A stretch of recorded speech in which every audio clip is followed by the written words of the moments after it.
Talk to Andrew Morton, talk to Tom Bauer. All of these people that have written books about her have been like, it's a struggle to get to the truth of who this female was before she meets Prince Harry, because she's reinvented herself so many times throughout the last 44 years. 20 years ago, that woman would not be able to marry a working member of the British royal family. Even though she's an actress, even though she's playing a role, that is just beneath the British royal family. Let's be real. If public drama were some kind of competition, Meghan would probably already have a shelf full of trophies by now. Every time royal headlines start cooling down, her name somehow pops right back up like a notification you forgot to silence. And this week, reports say she's seriously upset because royal biographer Andrew Lownie managed to pull her into a controversy she insists she had absolutely nothing to do with. Here's the twist, though. He wasn't even writing about her. His focus was on another royal figure's complicated situation, and her name just ended up floating around the story like bad luck nobody ordered. Still, her team is reportedly scrambling, pushing statements out fast, major privacy please energy, trying to shut down speculation before it spreads any further. You say that Prince Andrew told Harry he was making the biggest mistake ever, and that Harry later tells Prince William in reaction to all of this that he hated Prince Andrew. You'd think after years of interviews, projects, and non-stop headlines, this would be normal territory. But this one hits differently because the narrative isn't coming from her own camp. It's coming from someone the royal establishment actually takes seriously. I've never seen someone so desperate to tell us about herself pull back so much, be so bizarrely private. You're only putting out all this PR shit to boost your public image. Hi, sweetheart, what's your name? Meghan, off. So now the tension is building and the spotlight is hotter than ever. Meghan didn't start this storm, but she definitely can't stop it either. And honestly, the real shock isn't even what the author wrote. It's what her reaction might reveal about how fragile her carefully rebuilt public image could be. This situation isn't about proof or accusations. It's about perception, connections, and why certain names keep resurfacing whenever influence networks around royalty get examined closely. Yes, no, and she's amazingly successful in the way that she's wormed her way in. And as you say, we don't know the full story. I mean, there are clearly lots of rumors, and people have tried to link it to Andrew. I found no evidence to support. Prince Andrew also tells Prince Harry, I think that Meghan Markle is too old for you. But apparently for me, that doesn't matter. Yes. I feel like some of those comments really stung Meghan specifically. Oh my gosh, what is this life? I would have never predicted. It all started with a quiet book release. No flashy marketing, no viral interviews, just a historian dropping information with serious weight behind it. Within hours, though, gossip channels went wild. The reason? Meghan's name appeared in a section nobody expected, buried inside a deep exploration of royal power circles connected to another figure. I do hope the authorities will actually pursue some of these investigations. They will bring charges, and I think if they do so, there's a very good chance that both he and Sarah Ferguson may well go to prison. Wow, that's a revelation. Now, Andrew Lownie isn't some random commentator chasing clicks. He's known for digging through archives, letters, and documents that most reporters never even see. His book, The Rise and Fall of the House of York, was meant to analyze the unraveling of a royal branch after years of controversy. Instead, it accidentally set the internet on fire the moment readers spotted Meghan's name inside. Social media reacted instantly, like people had discovered hidden treasure. Blogs, TikTok commentators, and royal watcher accounts all started asking the same question: why is her name even here? Suddenly, the focus shifted away from the original subject and locked straight onto her supposed connection. That's how fast narratives change online. One mention, and boom, the whole storyline flips direction. Really seems fired up about is this incident where he allegedly punches Prince Andrew at a family gathering because he overhears something Prince Andrew said behind his back. This is unrelated to Meghan Markle, and I think that I've seen that get mixed up a couple of times. Yes, it has. That's one of the problems, that people have confused the two dates. Here's what makes this situation especially interesting. The author didn't accuse Meghan of anything. Not even once. But in today's attention economy, facts often move slower than reactions. Her name alone was enough to spark speculation everywhere. What the book was really exploring was how influence works in elite circles. Who knows who attends which events, who appears on guest lists. It was about proximity, not blame. Really tried to distance myself from all of it. Wow. And that has challenges too. It does. You know, I'm oblivious to a lot of things. Woof. But that allows me to live my life really authentically, make choices authentically. What? Meghan, off. But once her name entered that ecosystem, nuance didn't stand a chance. Headlines exploded, opinions formed overnight, and the rumor mill started spinning again. Quietly, the conversation shifted away from long-standing royal issues and landed squarely on Meghan's frustration instead. And that shift, that's where things get truly surprising, because to understand why her name got pulled into this situation at all, you have to look closely at the figure who has been surrounded by controversy for years. Another royal figure has basically become the family's biggest public headache over the years, losing status, respect, and the protective image that once kept criticism away. And that loss of protection is exactly what Andrew Lownie wanted to highlight.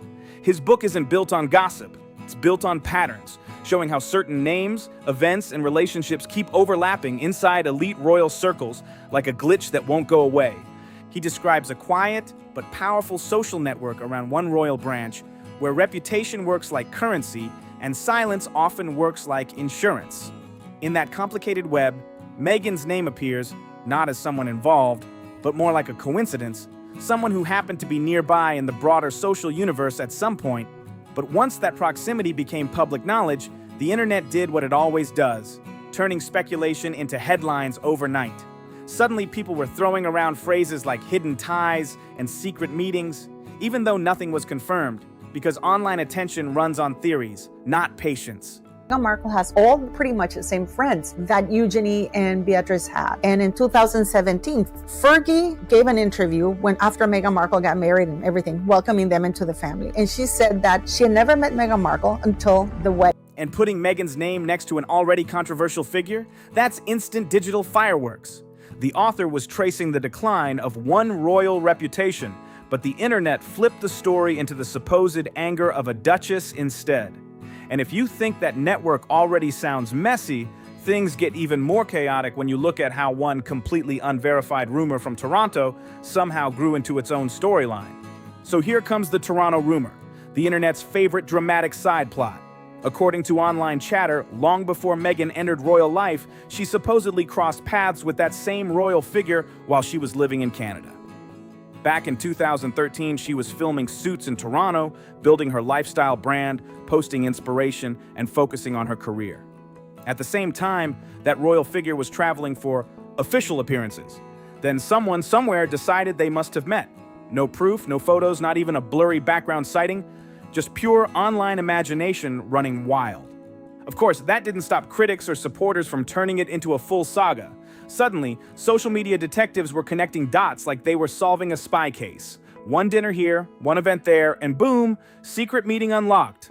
Meanwhile, Meghan stayed completely silent. The global membership ambassador for Soho House, because he's very tight with Eugenie in New York. He's very influential. He's the best friend of Meghan Markle. He goes with her everywhere. Which honestly just made the noise louder. Because every time she doesn't respond, people assume there's something to hide, even when there's nothing there. And the wild part, even without evidence, the theories somehow keep getting more dramatic. That's the strange reality around her. She doesn't even need to act, and the drama still shows up like it's magnetized to her name. And if the Toronto story sounds chaotic, the next chapter gets even more intense when her name starts appearing in New York social circles, popping up at events that sparked even more chatter. After Canada, Meghan stepped into the Manhattan scene. Upscale parties, fashion events, charity galas, rooftop dinners. Sarah Ferguson attended Tom Skip's wedding in Jamaica in 2017. Meghan Markle was flown in private plane, allegedly belonging to Rob Burkle. Harry flew economy plus from the United Kingdom to Jamaica. And Fergie, Eugenie, and allegedly Andrew were at that wedding. She was suddenly everywhere cameras were flashing. And every time photographers showed up, she had that perfectly timed, caught-off-guard look that somehow still looked camera-ready. People in those circles even joked that she wasn't just networking. She was strategically building visibility, like someone preparing for a future opportunity before it even existed. She wasn't just socializing, she was strategic. One moment she'd be chatting with someone behind the scenes in the fashion world, and the next she'd be standing near actual royal circles, always just one photo away from the headlines. Say whatever you want, but she clearly understood angles. both camera angles and career angles. And honestly, New York loved it. She stepped right into that Hollywood meets high society fantasy, moving past velvet ropes like she belonged there all along. Some tabloids called it charm. Online critics called it calculated. Either way, she kept building connections like someone collecting rare designer pieces. Carefully, intentionally, and always with the bigger picture in mind. That's when the whispers started getting louder. She's climbing. She's aiming higher. She's already practicing her royal wave. And maybe she was, because just a few years later, she went from rooftop parties to palace gates. That's a serious transformation. But here's the thing. The New York crowd never forgets. The same people who watched her rise are now the ones sharing stories about how it all unfolded behind the scenes. And when conversations turned to who helped her move from exclusive club circles to royal-level introductions, one name keeps popping up again and again. Because behind every big move, there's usually someone opening doors. And this is where the story gets complicated. Every major social storyline has that one person who seems connected to everyone. The friend who always happens to be at the right dinner, the right after party, the right event photo. For Meghan, many people point to Marcus Anderson, a well-connected figure known for his access to elite guest lists. He had relationships across entertainment, fashion, and international social circles, and he knew exactly how to bring people together. Marcus had a reputation for making introductions happen quickly, almost effortlessly, and Meghan understood how to make the most of opportunities when they appeared. Suddenly, events that once felt out of reach became normal invitations. Charity galas, private brunches, London gatherings. Some people called it friendship. Others called it high-level networking. Whatever you label it, the results were obvious. Doors opened, and she walked through them confidently. Prince Andrew told, in your book, you talk about how Prince Andrew told Prince Harry his marriage to Meghan Markle would not last more than a month, and accused him of being bonkers for not doing his due diligence into her past. There's nothing defamatory about it. That was the one point where people were sort of cheering him on. Exactly. While the public mostly saw an actress sharing lifestyle posts and inspirational messages, behind the scenes she was building something bigger, a carefully shaped public image, step by step. Photos looked effortless, but nothing about the trajectory was random. And Marcus wasn't exactly invisible either. He showed up at events, standing beside her, laughing, talking closely. If she was the headline, he was the connection line underneath it all. So when people started asking who helped introduce her to influential circles, his name kept resurfacing. Coincidence? Some people doubt that. Meghan has always projected warmth and charm, but there's also a clear sense of intention behind her moves. Strategy wrapped in a smile, and that strategy was about to pay off in a huge way, because the next chapter in this story leads straight to a tropical destination where quiet rumors suddenly exploded into full-scale gossip. Jamaica, 2017, bright sun, flowing drinks, luxury scenery, and a rumor mill spinning faster than a blender full of frozen cocktails. It was supposed to be a low-key wedding, but let's be honest.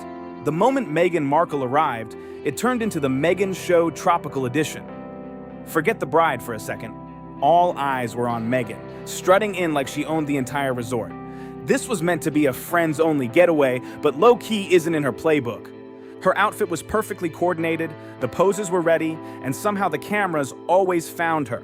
Guests whispered that she acted more like the star of the location than a +1. Some even joked she looked like she was practicing walking down a very different aisle, the one lined with gold crests and, well, corgis.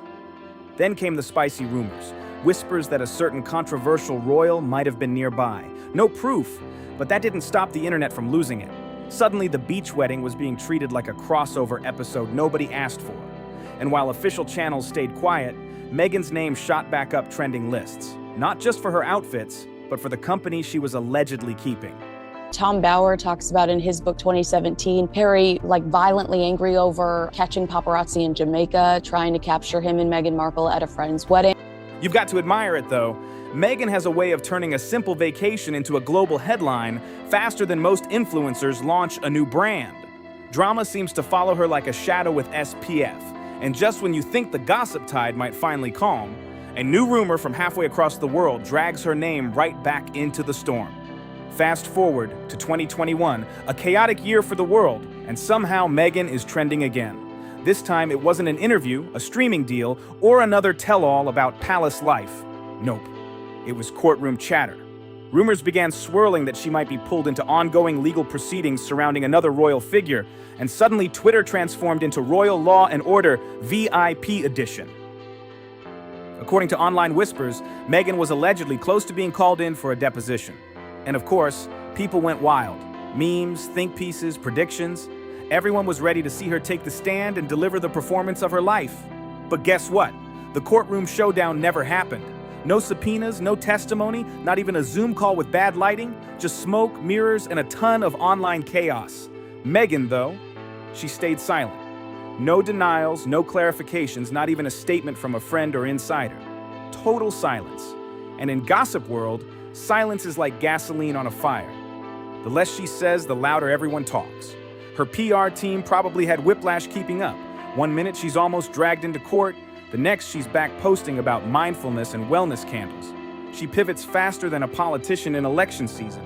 But if you thought the courtroom chatter was the climax, buckle up, because the way YouTubers, so-called insiders, and social media commentators spun this into a viral frenzy makes the next part of the story completely chaotic.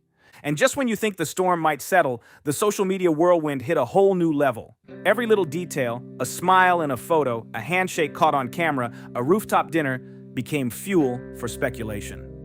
Meghan's life suddenly wasn't just about headlines. It was about narrative control. Every move she made, every event she attended, was analyzed like a chess piece on a board watched by millions. After the courtroom rumors fizzled, the gossip engines needed fresh material, and Meghan's appearances gave them exactly what they wanted. The royal family protecting Meghan, whether she wants to admit it or not. Is the royals actually protecting Prince Andrew potentially? Because they're so afraid if they blow up these Meghan Markle bullying allegations that it will inspire other people who worked under Andrew to come out and be like, well, wait until you hear about what I had to deal with. Exactly. Yeah, no, I mean, the Legion, the complaints about him, he doesn't seem to treat staff in the same way as they're not really proper people. From Fashion Week after parties to high-profile charity galas, she became the center of attention wherever cameras could reach. People weren't just watching, they were inventing connections, trying to map out her social strategy, wondering which guest list would be next, and of course, the theories didn't stop at her immediate circle. Every name she was seen with suddenly became a storyline waiting to explode online. Her approach? Masterful silence. Instead of responding to rumors, she let the chatter grow louder on its own. Social media detectives worked overtime, piecing together timelines, speculating about secret meetings, and debating how she had gone from television actress to international headline magnate in just a few years. The more they talked, the more her influence expanded, because in today's world, attention is power, and Meghan had it in spades. Meanwhile, the people closest to the story, the friends and insiders who had been around during her rise, were dropping little hints and anecdotes that kept the gossip alive without ever confirming a single detail. Every toast, every candid smile, every arm-in-arm photo became part of an unofficial narrative that the internet devoured. It wasn't about facts anymore. It was about proximity, perception, and momentum. And here's the real kicker. Despite all the attention, Meghan wasn't chasing the chaos. She didn't need to. The drama seemed to follow her naturally, like a magnet pulling in speculation wherever she went. A simple trip, a casual outing, or even a charitable event could be turned into a global headline overnight. And through it all, she maintained a carefully curated image, one step ahead of the narrative, making it impossible for gossip to fully define her. By 2022, the pattern was clear. Meghan had turned every social and public appearance into an intricate dance of influence. From Toronto to New York, from tropical weddings to elite galas, every move fed into the larger story of her rise. And the world couldn't stop watching, theorizing, and speculating, even when there was nothing concrete to report. That's the power of presence, strategy, and timing, all rolled into one unstoppable force.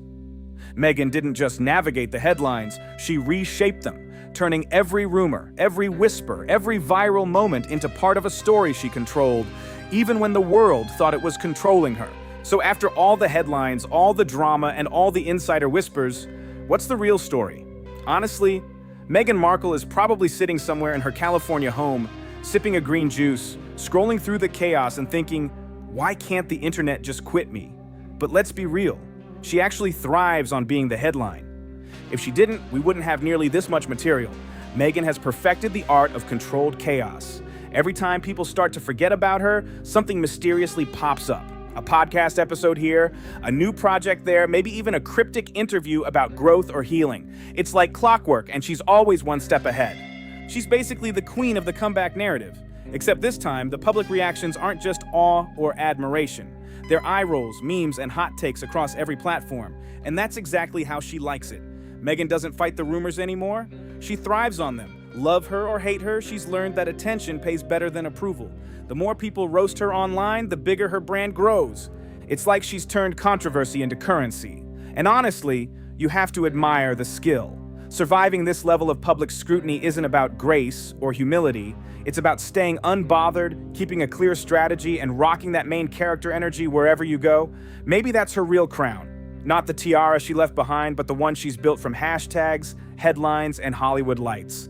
Because with Meghan, the drama never really ends. It just refreshes every 24 hours. And tomorrow, you already know she'll be trending again. From Toronto to Montecito, from brunch gossip to tequila-fueled party chatter, she keeps the headlines spinning faster than a Palace fan on full blast. And if you think that's wild, it gets even crazier when you remember the time a comedy show roasted her live on national TV. The meltdown that followed? Legendary. Full of shade, sass, and secondhand embarrassment that could rival any royal press disaster. One clip had her PR team scrambling and the internet absolutely howling with reactions. This is the kind of chaos only Meghan seems to generate. Unintentionally iconic, wildly over the top, and impossible to ignore. Whether it's a tropical wedding, a social gala, or a viral comedy moment, she somehow turns everything into a story that won't go away. And honestly, that's the magic. No one delivers drama quite like Meghan Markle. With every trend, every rumor, every viral moment, she proves one thing.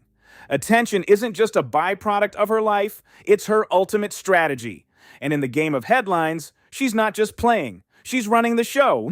If you watch this and have thoughts, drop them in the comments below. If this breakdown made you see things differently, hit subscribe and stay locked in for more deep dives like this. Don't forget to like the video and share it with someone who needs to see it.